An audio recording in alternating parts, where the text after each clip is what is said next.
Hello everyone, मैं विराज स्वागत करता हूं आप सभी का इस यूट्यूब चैनल पर, जहां आपको गवर्नमेंट जॉब से रिलेटेड सभी एग्ज़ाम्स के लिए करंट अफेयर्स के कंटेंट प्रोवाइड कराए जाते हैं। तो चलिए आज की क्लास की शुरुआत करते हैं।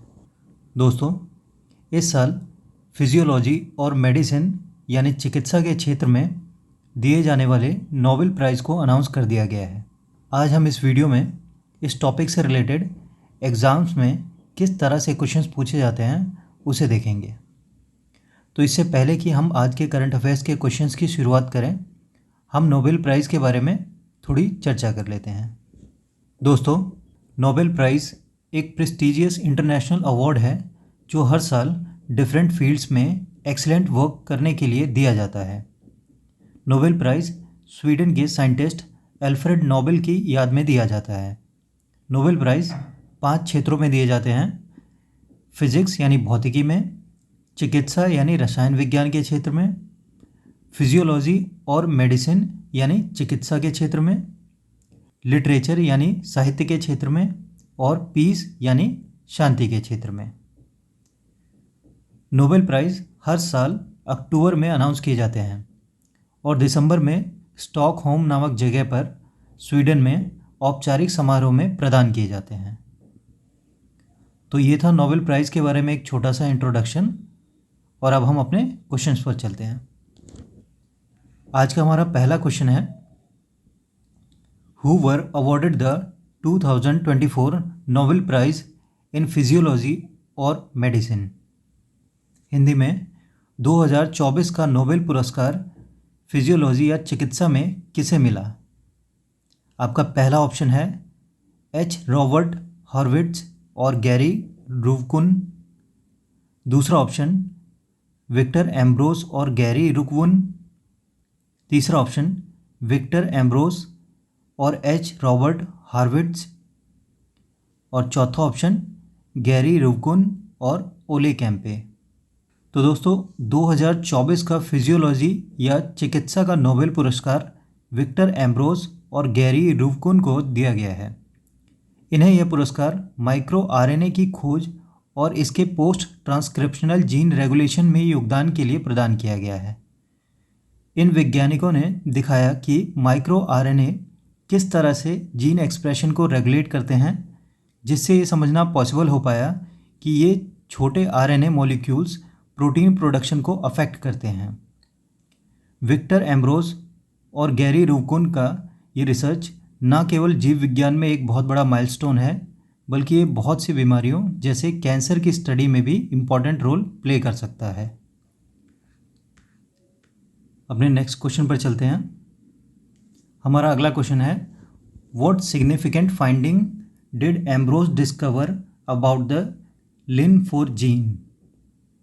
एम्ब्रोस ने लिन4 जीन के बारे में क्या महत्वपूर्ण खोज की। आपका पहला ऑप्शन है it enhanced the production of लिन14 माइक्रो आरएनए। हिंदी में यह लिन14 माइक्रो आरएनए के उत्पादन को बढ़ाता है। हमारा दूसरा ऑप्शन है it produced an unusually short RNA molecule that inhibited लिन14। यह एक असामान्य रूप से छोटे आरएनए अणु का उत्पादन करता है जो लिन14 को रोकता है। हमारा तीसरा ऑप्शन है it regulated the transcription of लिन14 डायरेक्टली, यानी यह लिन14 की प्रतिलिपि को सीधे नियंत्रित करता है। और चौथा ऑप्शन है it had no affect on protein synthesis, इसका प्रोटीन संश्लेषण पर कोई प्रभाव नहीं पड़ता। दोस्तों, इस क्वेश्चन का सही आंसर होगा option B, it produced an unusually short RNA molecule that inhibited लिन14, यानी यह एक असामान्य रूप से छोटे आरएनए अणु का उत्पादन करता है जो लिन14 को रोकता है। दोस्तों, विक्टर एम्ब्रोस ने खोज के दौरान पाया कि लिन4, जो कि एक विशेष प्रकार का माइक्रो आरएनए है, एक अनयूजुअल तरीके से छोटा आरएनए मॉलिक्यूल प्रोड्यूस करता है जो प्रोटीन प्रोडक्शन के लिए आवश्यक जानकारी नहीं देता। इस छोटे आरएनए मॉलिक्यूल ने लिन14 जीन के माइक्रो आरएनए से जुड़कर उसके प्रोटीन प्रोडक्शन को रोकने का काम किया। इस रिसर्च ने दिखाया कि कैसे एक छोटा आरएनए मॉलिक्यूल जीन एक्सप्रेशन को रेगुलेट कर सकता है, जो बाद में माइक्रो आरएनए के रूप में जानी जाने वाली प्रक्रिया का एक महत्वपूर्ण उदाहरण बन गया। यह खोज जेनोमिक स्टडीज़ यानी जीन नियमन के क्षेत्र में एक बहुत बड़ा माइलस्टोन है। अपने नेक्स्ट क्वेश्चन पर चलते हैं। हमारा इसका अगला क्वेश्चन है, what organism did Ambros and Ruvkun study to discover micro RNA. Ambros और रूवकुन ने माइक्रो आरएनए की खोज के लिए किस जीव का अध्ययन किया। पहला ऑप्शन है मूस मुस्कुलस यानी हाउस माउस। दूसरा ऑप्शन है कैनोरो हैबिडिटिस एलेंगस यानी राउंड वॉर्म। तीसरा ऑप्शन है ड्रोजोफिला मेलानोगास्टर यानी फ्रूट फ्लाई।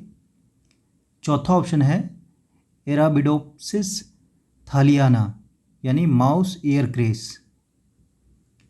तो दोस्तों, विक्टर एम्ब्रोज और गैरी रूवकुन ने माइक्रो आरएनए की खोज के लिए कैनोरो हैबिडिटिस एलेंगस नाम के एक छोटे से राउंड वॉर्म का अध्ययन किया। ये बहुत ही सिंपल और छोटे आकार का ऑर्गेनिज्म होता है, लेकिन इसके पास विशेष प्रकार की कोशिकाएं यानी सेल होती हैं, जैसे कि नर्व और मसल सेल्स।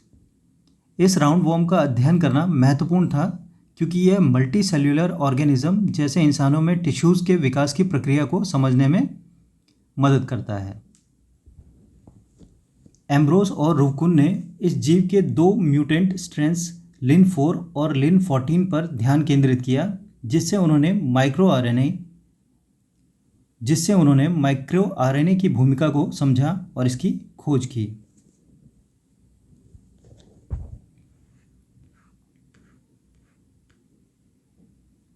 अपने अगले क्वेश्चन पर चलते हैं। नेक्स्ट क्वेश्चन है, what is the primary role of micro RNAs. Micro RNA की मुख्य भूमिका क्या है।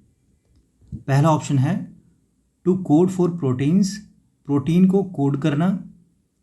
To regulate post transcriptional gene expression, post transcriptional gene अभिव्यक्ति को नियंत्रित करना।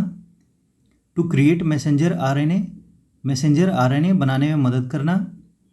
या to enhance DNA replication, DNA प्रकृति को बढ़ावा देना। दोस्तों, इस क्वेश्चन का सही आंसर होगा option B, to regulate post transcriptional gene expression, post transcriptional gene अभिव्यक्ति को नियंत्रित करना। माइक्रो आरएनए का मुख्य कार्य जीन एक्सप्रेशन को रेगुलेट करना है। ये छोटे आरएनए मॉलिक्यूल जो लगभग 19 से 24 न्यूक्लियोटाइड्स लंबे होते हैं, प्रोटीन प्रोडक्शन की प्रक्रिया में महत्वपूर्ण भूमिका निभाते हैं। जब माइक्रो आरएनए किसी जीन के मैसेंजर आरएनए से जुड़ते हैं तो वे उस माइक्रो आरएनए के प्रोटीन में परिवर्तित होने की प्रक्रिया को रोक सकते हैं या कम कर सकते हैं। इस प्रकार माइक्रो आरएनए यह तय करते हैं कि कौन से प्रोटीन कब और कितना बनाए जाएंगे, जो कोशिकाओं के कार्य और विकास में महत्वपूर्ण होता है। इसलिए माइक्रो आरएनए जीवों के लिए एक महत्वपूर्ण नियामक तत्व यानी रेगुलेटरी एलिमेंट्स हैं और इसके असामान्य कार्य कई बीमारियों जैसे कैंसर से भी जुड़े हो सकते हैं। हमारा अगला क्वेश्चन है,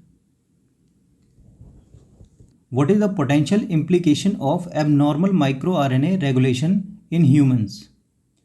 मनुष्यों में असामान्य माइक्रो आरएनए नियमन का क्या संभावित प्रभाव हो सकता है। पहला ऑप्शन है it can enhance cognitive abilities, यह संज्ञात्मक क्षमताओं को बढ़ा सकता है। दूसरा ऑप्शन है it may contribute to cancer and other genetic disorders, यह कैंसर और अन्य आनुवांशिक विकारों में योगदान कर सकता है। तीसरा ऑप्शन है इट कैन एक्सेलरेट एजिंग, यह बुढ़ापे की प्रक्रिया को तेज कर सकता है। चौथा ऑप्शन है इट इम्प्रूव मेटाबॉलिक प्रेशर्स, यह चयापचयन प्रक्रिया में सुधार कर सकता है। दोस्तों, असामान्य माइक्रो आरएनए रेगुलेशन का मानवों पर कई संभावित प्रभाव हो सकते हैं। जब माइक्रो आरएनए सही तरीके से फंक्शन नहीं करते तो वे जीन एक्सप्रेशन को मिसरेगुलेट कर सकते हैं। इसका परिणाम यह हो सकता है कि कुछ प्रोटीन बहुत अधिक या बहुत कम बनाए जाते हैं। यह स्थिति विभिन्न स्वास्थ्य समस्याओं को जन्म दे सकती है, जैसे कैंसर और अन्य आनुवंशिक विकार जैसे genetic disorders, hearing loss and eye disorders. अगले क्वेश्चन पे चलते हैं। In which journal were the findings of the discovery of micro RNA published? Micro RNA की खोज के निष्कर्ष किस पत्रिका में प्रकाशित हुए थे? पहला ऑप्शन है नेचर, दूसरा साइंस, तीसरा सेल, चौथा जेनेटिक्स। तो दोस्तों, माइक्रो आरएनए की डिस्कवरी को सेल नाम के प्रमुख साइंटिफिक जर्नल यानी वैज्ञानिक पत्रिका में प्रकाशित किया गया। यह पत्रिका जीव विज्ञान के क्षेत्र में एक महत्वपूर्ण मंच है, जहां कई महत्वपूर्ण रिसर्च और साइंटिफिक डिस्कवरीज प्रकाशित होते हैं।